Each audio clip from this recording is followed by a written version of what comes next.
Recording, yeah. Yeah. Go for it. Okay. Yeah. Alright, bro. Yeah, shut it down. You ready? Cool.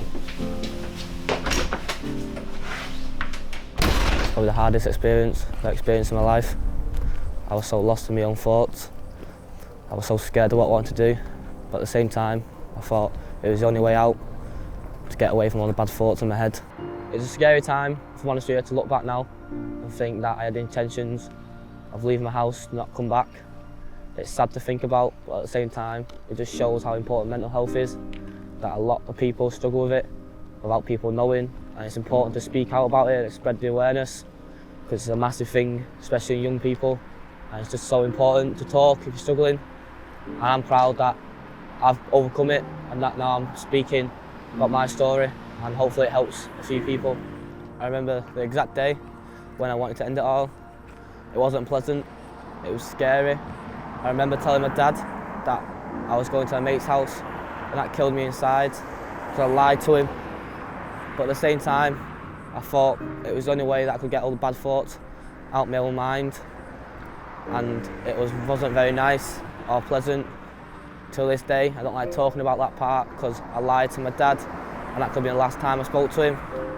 But obviously I'm happy that I did go through with it, and I couldn't go through with it. When I look back on it now, I think a few things that took me to this point was, firstly, when I didn't get a new contract at Preston in year 11, that was hard, but at the same time the pressure and exams from the GCSEs. And I think the one that tipped me over the edge was when my nan sadly passed away.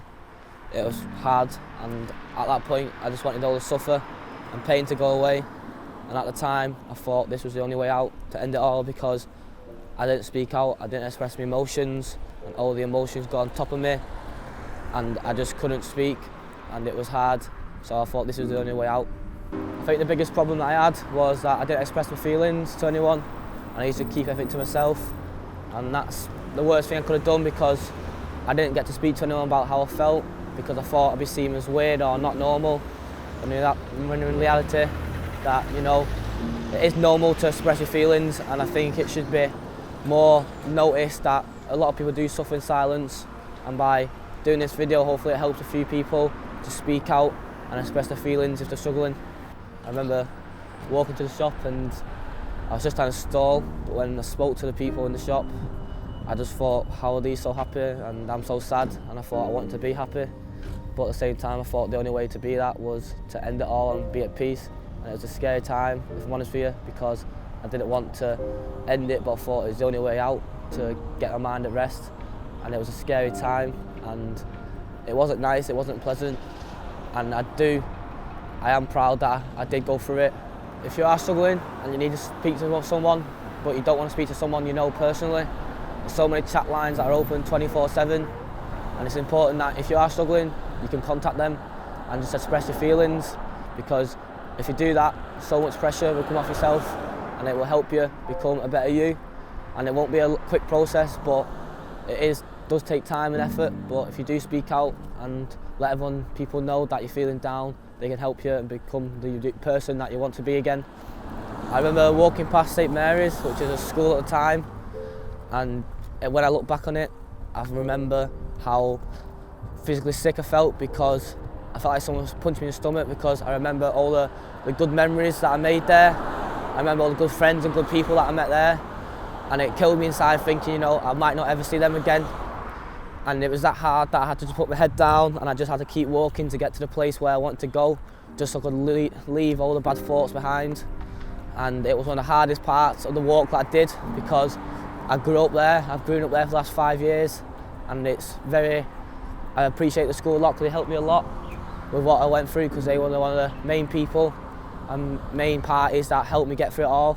So when I was walking past it, I felt like I was stabbing them in the back, because they've tried to help me so much. If I had any advice for anyone who was struggling, it was, truthfully, just to open up, talk to someone, whether that's a family member, a friend, a girlfriend, a boyfriend, a cousin, an auntie, anybody close with, or even a chat line, just to get it off your chest, because it takes so much energy off you, because it's a lot of energy to do when you're constantly thinking about bad things and thoughts, and it's very tiring. And I wish that I talked sooner, because it would have saved me a lot of stress and pain and, you know, confusion. and it's so important that you do need to talk, and I promise you it's the best medicine to do, because it helps so much and it will get you to the place that you want to be, which is happiness. So this is where I realised that what I was doing, and I was fully committed to do it. I was so scared and anxious. I didn't know what to think or say to anyone. I messaged my mates telling them that, you know, I'm done with life, I couldn't handle it anymore. They immediately started saying, where am I? I just kept saying sorry. You know, I kept saying that I love them, and it was a hard time to say that. Obviously my mates did the right thing, they rang my dad. And immediately my dad started ringing me saying, where am I? What am I doing? And I just burst out crying. I could hear the panic in his voice.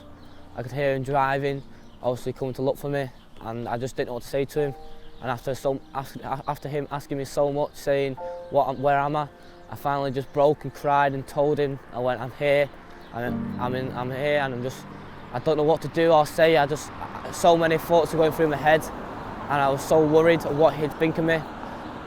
Even though he didn't think of me in a bad way, he just wanted me to be happy, and that's the most important thing for anyone, to be happy. And he came, and I waited, and it was one of the hardest moments I've experienced.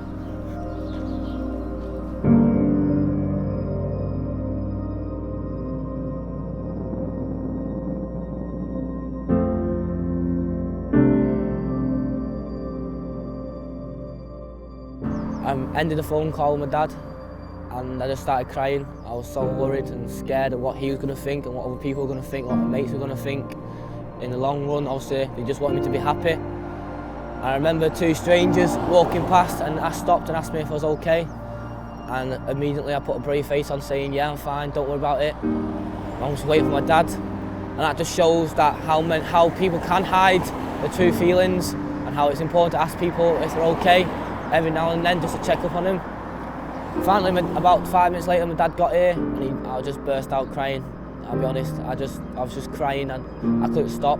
There was just water going from my eyes constantly, and he just put an arm around me, put me in his car, and we drove home. And I think that day was possibly the hardest thing I've ever experienced in my life. The rest of that day, I was asleep. I went to bed because it was so draining.